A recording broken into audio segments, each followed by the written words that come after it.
ധനുഷ്കോടി പോകുന്ന വഴിയാണ് നമ്മളിപ്പോൾ നിൽക്കുന്നത്. ഇപ്പോൾ പെട്ട് നിൽക്കുകയാണ്, എവിടെയാണെന്ന് അറിയാൻ വയ്യ. ഏതോ ഒരു ഗ്രാമം, അവിടെ ഇങ്ങനെ നിൽക്കുകയാണ്. വഴി അങ്ങോട്ട് കിടക്കുകയാണ്. ഇതാണ് നമ്മൾ വന്ന വഴി.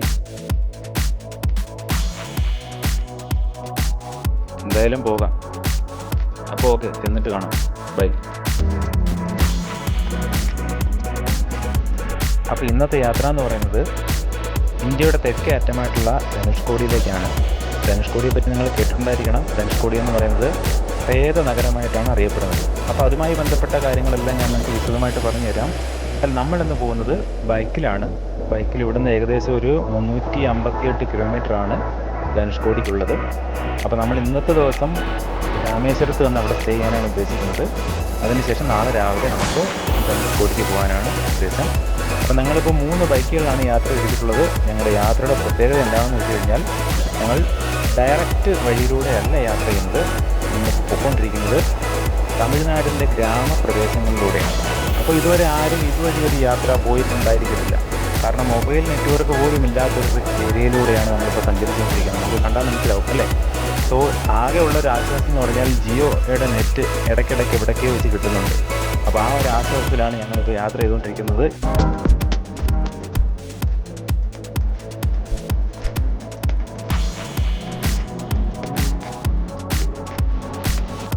ഇപ്പോൾ റോഡ് കുറച്ച് അറ്റകുറ്റപ്പണികൾ നടക്കുന്നതുകൊണ്ട് റോഡ് താണ്ട് തിരിച്ചു വിട്ടിരിക്കുകയാണ്. നമ്മുടെ തരിശ് ഭൂമി കൂടെ മണ്ണിലൂടെയാണ് നമ്മളിപ്പോൾ യാത്ര ചെയ്തുകൊണ്ടിരിക്കുന്നത്. അപ്പോൾ ഇച്ചിരി റിസ്ക്കുള്ള ഏരിയയാണിത്. കാരണം നമുക്ക് ഈ പ്രദേശങ്ങളെ പറ്റിയൊന്നും നേരത്തെ കേട്ടിട്ടുമില്ല, കണ്ടിട്ടുമില്ല. ആകെ ഒരു മെയിൻ ജംഗ്ഷൻ എന്ന് പറയുന്നത് നമുക്ക് ഓർമ്മയുള്ളത് കോവിൽപ്പട്ടി എന്ന് പറഞ്ഞൊരു സ്ഥലമാണ്. അവിടെ നിന്നാണ് നമ്മൾ ഈ തിരിഞ്ഞ ഈ ഒരു വഴിക്ക് വന്നത്.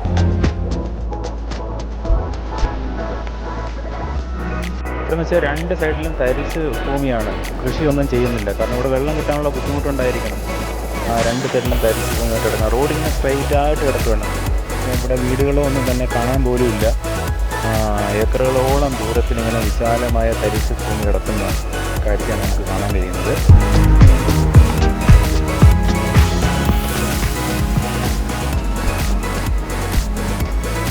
വാഹനങ്ങളെന്ന് പറയുന്നത് ഈ റൂട്ടിലേ ഇല്ല. വാഹനങ്ങൾ ഓപ്പോസിറ്റായിട്ട് പോലും ഒരു വണ്ടി പോലും വരുന്നില്ല. ഒരാൾക്കാർ പോലും കാണാനില്ല. ആ ഒരു രീതിയിലാണ് നമ്മുടെ ഈ ഗ്രാമപ്രദേശം കിടക്കുന്നത്. സത്യം പറയാൻ നമ്മൾ പെട്ടുപോയെന്ന് തന്നെ പറയാൻ പറ്റും.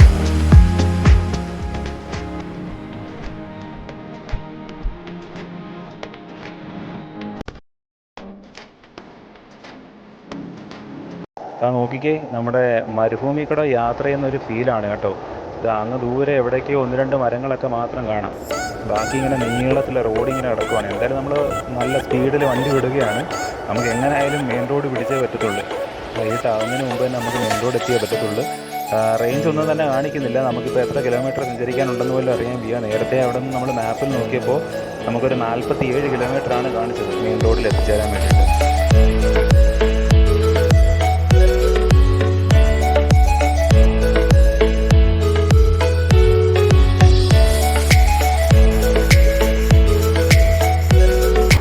കയ്യിൽ വെള്ളം കരുതിയിരിക്കുന്നത് കൊണ്ട് എന്തായാലും ബുദ്ധിമുട്ടുണ്ടായില്ല. വെള്ളം ഇല്ലായിരുന്നുണ്ടെങ്കിൽ നമ്മളിപ്പോൾ പെട്ടുപോയനായിരുന്നു വീണ്ടും.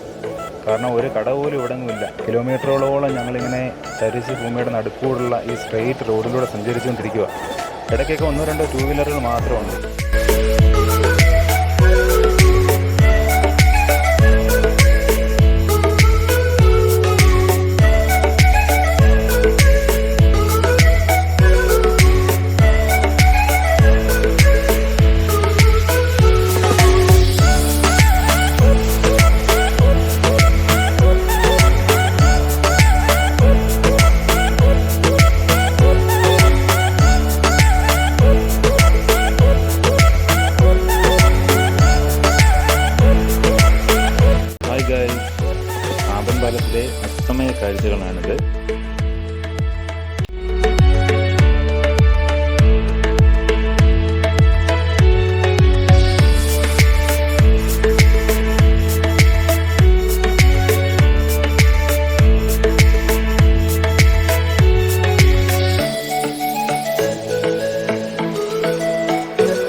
ഫ്രണ്ട്സ്, അപ്പോൾ നമ്മൾ ഇന്നലെ നമ്മുടെ രാമേശ്വരത്തായിരുന്നു സ്റ്റേ.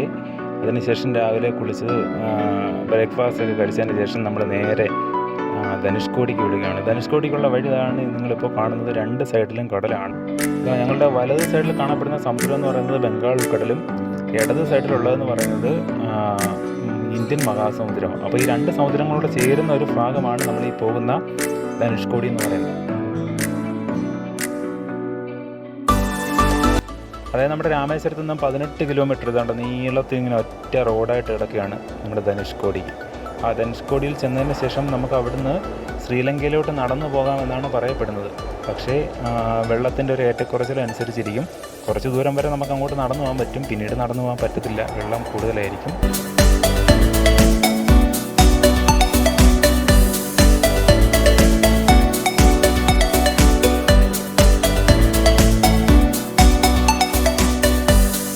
ചരിത്രം പറയുകയാണെന്നുണ്ടെങ്കിൽ ഒരു ചുഴലിക്കാറ്റ് ഉണ്ടായി. ആ ചുഴലിക്കാറ്റിൻ്റെ ഫലമായിട്ട് ഒരു 1800ഓളം പേർ മരണമടയുകയും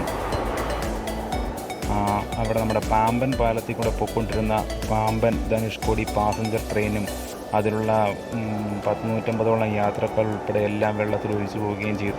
അപ്പോൾ ഒറ്റ ദിവസം കൊണ്ട് ഈ പ്രദേശം ജീവിതയോഗ്യമല്ലാത്ത രീതിയിലായി മാറി. അതുകൊണ്ട് മദ്രാസ് സർക്കാർ അതിനെ ഒരു ഗോസ്റ്റ് ടൗൺ എന്ന് പ്രഖ്യാപിക്കുകയും ചെയ്തു.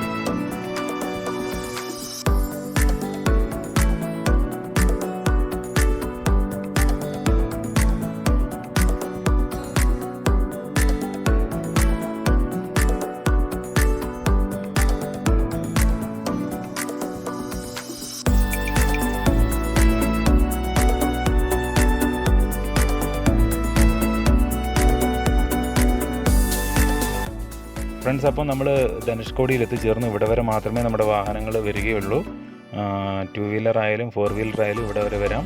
അതിനുശേഷം നമുക്ക് ഇവിടുന്ന് അങ്ങോട്ട് ഇറങ്ങി കടലിലേക്ക് ഇറങ്ങാം. അപ്പോൾ 2 കടലും കൂടെ ചേരുന്നൊരു ഭാഗമാണിത്. ഇവിടെ നിന്ന് നമുക്ക് ശ്രീലങ്ക കാണാൻ പറ്റത്തില്ല, പക്ഷേ ഇതുവഴി നടന്നാണ് നമുക്ക് ശ്രീലങ്കയ്ക്ക് പോകാം. പണ്ട് നടന്നൊക്കെ ആൾക്കാർ പോകുമായിരുന്നു എന്നാണ് പറയപ്പെടുന്നത്. ഹായ്, ധനുഷ്കോടി ഇങ്ങോട്ട് നോക്കടാ. പ്രദീപ് കുമാർ, ഹലോ. ആ, ഇത് നമ്മുടെ ക്യാമറമാൻ ഫോട്ടോ എടുക്കുന്ന തിരക്കിലാണ്. ക്യാമറമാൻ ഒന്ന് കാണാം. ആ ക്യാമറമാൻ ഹായ് കൊടുക്കും. ഹായ്, ഇങ്ങോട്ട് ഹായ്.